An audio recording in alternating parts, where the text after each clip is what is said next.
Je crois que c'est nous qui allons trop vite en besogne. On ne devait même pas encore en parler. Parce que moi, c'est un ami qui m'a appelé vers 8 heures pour me dire « Ah, il y a un coup d'État au Bénin ». Alors, je me suis précipité sur les réseaux sociaux. J'ai vu effectivement les militaires en train de faire leur proclamation. Bon, le président est démis de ses fonctions. J'ai dit « Mais le président là, c'est pas un préfet du village. Tu l'as démis de ses fonctions, tu le tiens.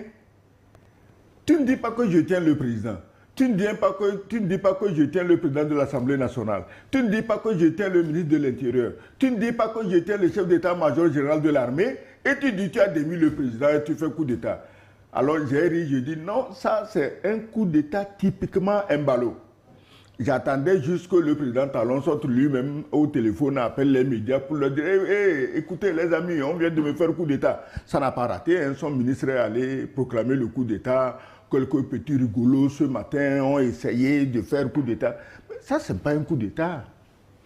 Je ne suis pas... Excellence, il y aurait eu des échanges de tirs avec oui, mort d'homme. les échanges de tirs tuent qui? C'est des innocents. On dit, on donne des nombres, les nombres de morts qui pour moi est déjà trop élevé. À la présidence, ce n'est pas seulement les militaires.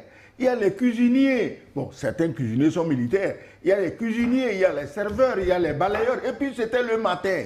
Donc, des gens étaient là-bas pour leur travail de tous les jours. Et puis, tu es là, et puis tu ramasses une rafale, et puis tu meurs. Le président est tranquille, tout le monde est tranquille. Les grands bouffeurs, mangeurs de la République sont tranquilles. Ceux dont les femmes, les enfants sont déjà assis dans les paradis fiscaux sur les milliards sont tranquilles. Et puis, toi, le pauvre cuisinier, tu es là, on te tue. Mais écoutez, je crois quand même que je dis que je ne suis pas un consultant en coup d'État, mais quand les gens veulent faire des coups d'État, ils n'ont qu'à réfléchir. C'est quoi ce coup d'État-là? Tu dis, on a démis le président. Le président, attends, le président, c'est le président, non, ou bien c'est pas le président. Tu démets le président, tu ne sais même pas où il est. Mais attends, hein, mes pauvres militaires là, je ne sais pas. Hein. Donc moi, j'ai cru que c'est une affaire à la Mbalo. Le président Talon, hein, qui a plus d'un tour dans son chapeau, il va sortir nous dire, parce que c'est un moyen assez convaincant pour durcir encore le processus. Et ça ne m'étonnerait pas du tout que le président Talon sorte encore un argument supplémentaire. Mais maintenant, tous ceux qui essaient de résister à son Sénat, à son machin, mais tu ne peux plus parler. Parce que si tu dis un seul mot, on te dit que tu es un putschiste. On va dire, c'est eux ça. C'est eux qui ont organisé le putsch. On te prend. Et ils ont raison. Donc moi, je crois que quand j'ai entendu cette histoire de coup d'État au Bénin, paix aux âmes des innocents. Parce que dans cette affaire, c'est les innocents qui meurent. Des innocents qui sont morts. Je me mets à la place de leur famille, à la place de leurs amis, et dire que bon, le matin, aujourd'hui c'est dimanche, c'est sûr que certains s'apprêtaient à aller à la messe, certains, et puis comme ça, ils meurent comment? Ils meurent baignés dans son sang. Pourquoi? Mais les autres ont fait des coups d'État, on a vu, non? Au Burkina, on a tiré des rafales où? Au Mali, on a tiré des rafales où? Au Niger, on a tiré des rafales où? Et nulle part. Si vous venez pour massacrer des gens, ce n'est pas un coup d'État contre le président, c'est un coup d'État contre les pauvres types. Et les tueurs de pauvres types, vous aurez du mal à vous imposer. C'est ça le problème, Gilles. Donc le coup d'État, il a réussi ou il a échoué. Tout dépend de ceux qui voulaient faire le coup d'État. Quel calcul ils ont fait avant de se lancer? Ils savent très bien la géopolitique régionale, ils savent très bien sur quoi Talon a mis le pied, ils savent très bien les puissances mondiales qui soutiennent Talon et qui en aucun cas ne laisseront tomber Talon parce qu'ils ont besoin de son pays. Pour le général Tiani l'a répété la dernière fois, pour servir de base à leurs armées, pour agresser les gens de l'AUS. Vous croyez vraiment que ces pays-là vont laisser tomber Talon? La Légion va sauter sur Cotonou. Donc si tu veux faire un coup d'État au Bénin, il faut te préparer. On ne fait pas un coup d'État au Bénin comme on fait une balade entre amis le dimanche pour boire un verre dans le quartier. Question simple, que savez-vous de la tentative du coup d'État au Bénin ce dimanche, Didier Alao? Bon, merci Gilles. Vous me passez la première question, c'est-à-dire la patate chaude. Non, je pense que nous avons tous vu à la télévision nationale du Bénin, la SRTB, nous avons vu aujourd'hui un groupe de militaires qui se sont présentés à l'écran de la télévision nationale et qui ont lu un communiqué. D'abord, comment s'appelle-t-il? Il s'appelle Comité militaire pour la refondation. Ils disent suspendre la constitution de 2025, la récente constitution qui a été votée là. Ils disent également avoir destitué le président Patrice Talon. Ils disent, ils encouragent les Béninois à vaquer à leurs préoccupations. Ils disent que les frontières sont fermées. Bref, le classique quoi. Et puis, on a vu que le signal de la télévision nationale du Bénin a été coupé, remis plusieurs fois.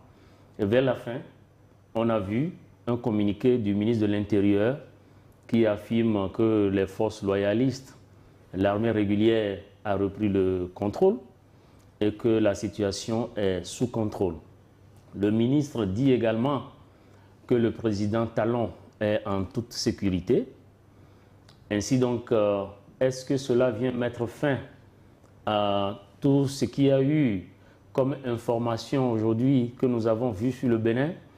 En tout cas, on ne sait pas si l'épisode est terminé ou si le film même est terminé. Donc on verra les heures qui vont suivre et qu'est-ce qui va sortir de ça. Et on sera confirmé de la consommation ou non effective de ce coup d'État. De toutes les façons, quelque chose s'est passé au Bénin et a été très loin.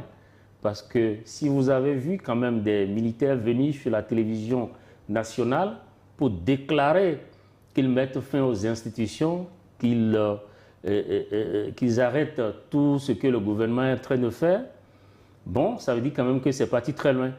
Et l'autre chose qu'il faut déplorer, malheureusement, c'est que jusqu'à l'heure où nous vous parlons, en tout cas, avant même qu'on démarre cette émission, les informations font état de ce qu'a Cotonou, aux encablures de certains garnisons, que des coups de feu continuent.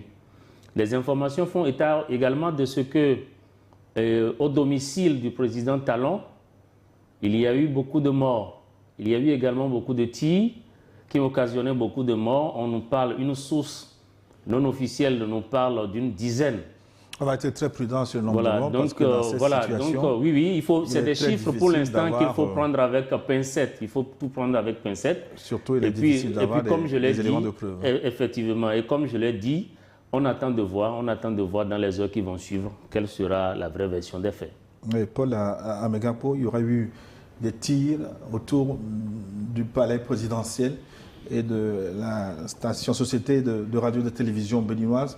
Ça veut dire qu'il y a eu une tentative sérieuse de prise de pouvoir par un groupe militaire. Absolument. L'image que nous avions vue aujourd'hui resterait quand même gravée pour longtemps encore dans l'esprit de beaucoup de Béninois, mais également de beaucoup d'Africains. Parce que suivant le processus politique et démocratique du Bénin, nul n'aurait cru que la radio-télévision nationale serait prise d'assaut par un groupe de militaires qui réussirait à passer leur message, leur communiqué en direct et tourner en boucle, même si la situation reste confuse. Force est de constater que cet épisode apparaît comme la matérialisation de la fragilité des institutions politiques au niveau du Bénin, où malgré l'évolution presque normale du processus démocratique, il y a des faits qui sont à reprocher au processus politique, dans la mesure où il y a une volonté réelle d'aller vers le musellement et pourquoi pas l'isolement d'un certain nombre de forces politiques dans ce pays.